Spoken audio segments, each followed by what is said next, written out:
அனைவருக்கும் வணக்கம். ஆலயவோம் சேனலுக்கு உங்களை அன்புடன் வரவேற்கிறோம். சிவபெருமான் குடிகொண்டிருக்கும் கோயில்களில் பஞ்சபூத தலங்கள் என்று அழைக்கப்படும் 5 கோயில்கள் மிக பிரசித்தி பெற்றவை.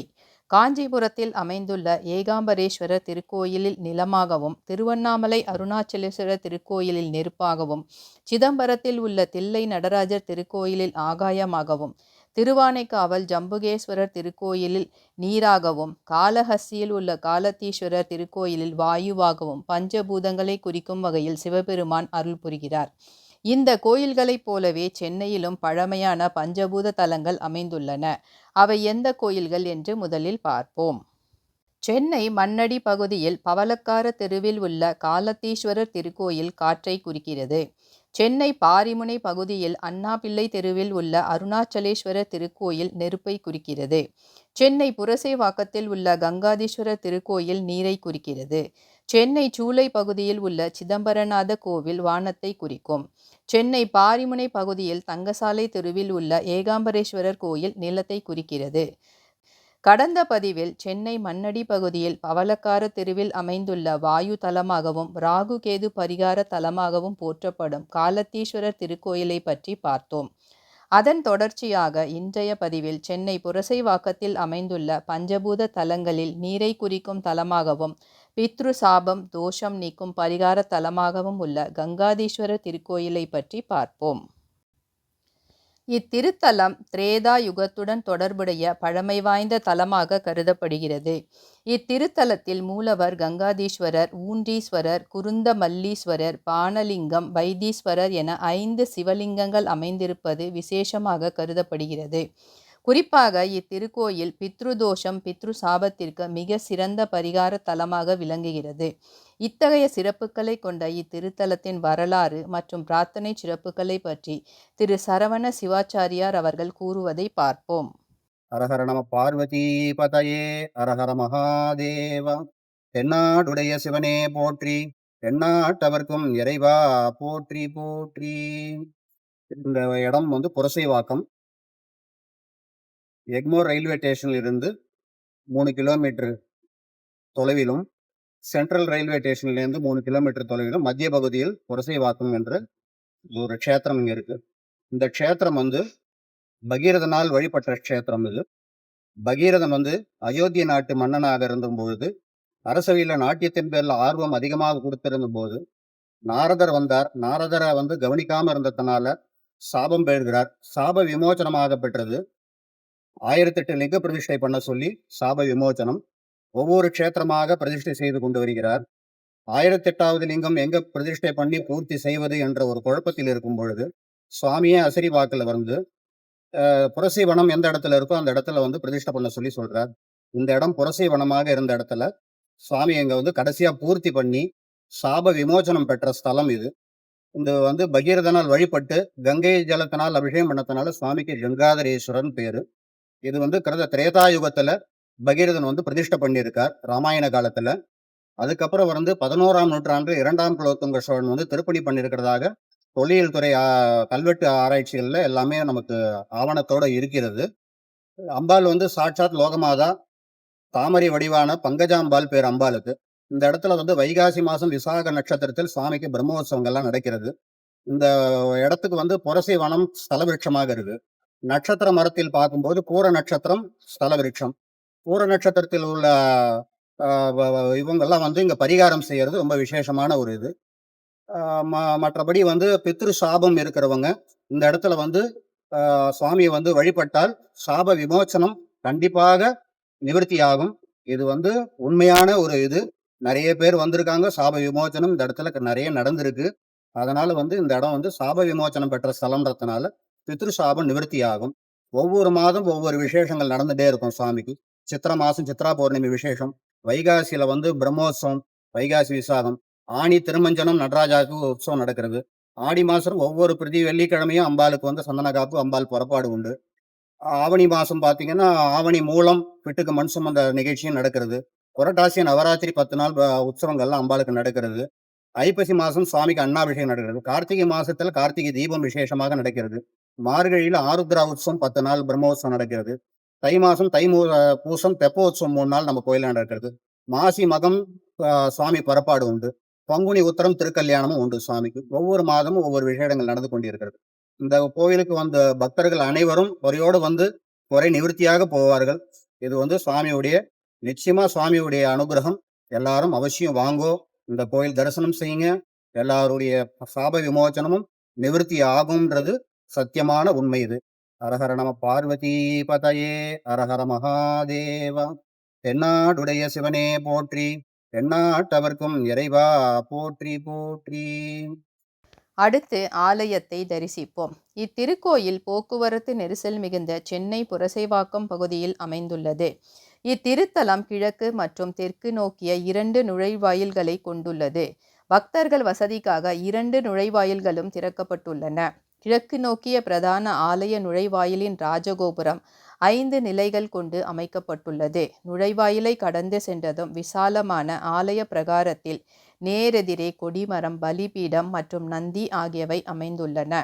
அதையடுத்து கருவறை மண்டபம் அமைந்துள்ளது. கருவறை மண்டபத்திற்கு முன்பு வெளிப்பிரகாரத்தில் இடதுபுறம் முதலில் உள்ள சன்னதியில் சித்தி விநாயகர் கிழக்கு நோக்கி பக்தர்களுக்கு அருள் புரிகிறார். அவரை அடுத்து தனி சன்னதியில் வைத்தீஸ்வரர் லிங்க ரூபத்தில் தரிசனம் தருகிறார். கருவறை மண்டபத்திற்கு வலதுபுறம் உள்ள பாலமுருகன் சன்னதியில் முருகப்பெருமான் காட்சியளிக்கிறார். அடுத்து பிரம்மாண்டமாக உள்ள கருவறை மண்டபத்தில் நேரெதிரே மூலவர் கருவறை சன்னதி கிழக்கு நோக்கி அமைந்துள்ளது. கருவறை சன்னதியில் மூலவர் கங்காதீஸ்வரர் சிவலிங்க ரூபத்தில் பக்தர்களுக்கு அருள் புரிகிறார். இங்கு குடிகொண்டிருக்கும் கங்காதீஸ்வரர் சென்னையில் அமைந்துள்ள பஞ்சபூத சிவத்தலங்களில் நீரை குறிப்பவராகவும் பித்ருசாபம் தோஷம் நீக்குபவராகவும் போற்றப்படுகிறார். மூலவர் கருவறை சன்னதியை சுற்றி கோஷ்டத்தில் நர்த்தன கணபதி, தக்ஷணாமூர்த்தி, மகாவிஷ்ணு, பிரம்மா, துர்க்கை மற்றும் சண்டிகேஸ்வரர் அருள்பாலிக்கின்றனர்.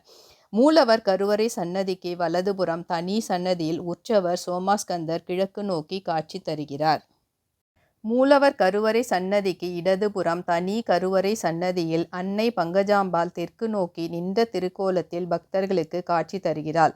இங்கு பங்கஜாம்பாள் தனது மேலிரண்டு திருக்கரங்களில் பாசம், அங்குசம் ஆகியவற்றை ஏந்தியும் கீழிரண்டு திருக்கரங்களில் அபய மற்றும் வரத முத்திரையுடன் அருள் புரிகிறாள். அம்பாள் சன்னதிக்கு நேரெதிரே வெளிப்பிரகாரத்தில் கொடிமரம், பலிபீடம் மற்றும் சிம்ம வாகனம் ஆகியவை அமைந்துள்ளன. இத்திருத்தலத்தில் அம்பாள் சன்னதிக்கு நேரெதிரே தெற்கு திசையில் கோபுரத்துடன் கூடிய நுழைவாயில் அமைந்திருப்பது குறிப்பிடத்தக்க ஒன்று. அடுத்து கருவறை மண்டபத்தில் மூலவர் சன்னதிக்கும் அம்பாள் சன்னதிக்கும் நடுவில் தனி சன்னதியில் சிவகாமி சமேத நடராஜர் மற்றும் மாணிக்கவாசகர் காட்சி தருகின்றனர். கருவறை மண்டபத்தை சுற்றி வலம் வருகையில் முதலில் நால்வர் சன்னதி, கிழக்கு நோக்கிய மகாகணபதி சன்னதி அமைந்துள்ளன.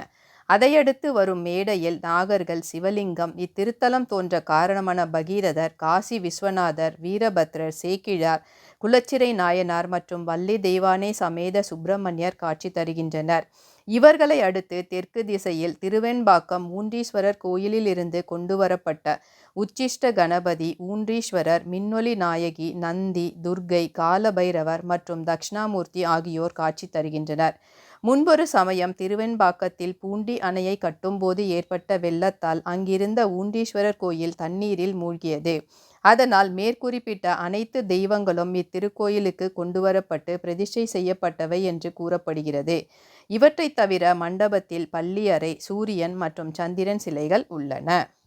ஆலய வெளிப்பிரகாரத்தை சுற்றி வலம் வருகையில் கிழக்கு நுழைவாயிலை கடந்து இடதுபுறம் ஆலய அலுவலகம் மற்றும் புத்தக கடை அமைந்துள்ளன. நுழைவாயிலுக்கு எதிரே கருவறை மண்டபத்தை அடுத்து உற்சவர் மண்டபம் அமைந்துள்ளது.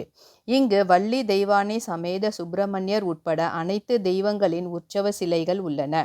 இந்த மண்டபத்தில் 63 நாயன்மார்கள் சிலைகளும் நிறுவப்பட்டுள்ளன.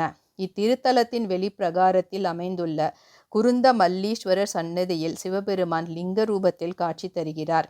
பக்தர்கள் இந்த சிவலிங்கத்திற்கு தங்கள் கைகளால் பாலபிஷேகம் மற்றும் அர்ச்சனை செய்து வழிபடுகிறார்கள். இது போன்ற ஒரு அமைப்பினை சென்னையில் உள்ள கோயில்களில் காண்பது மிகவும் அரிது.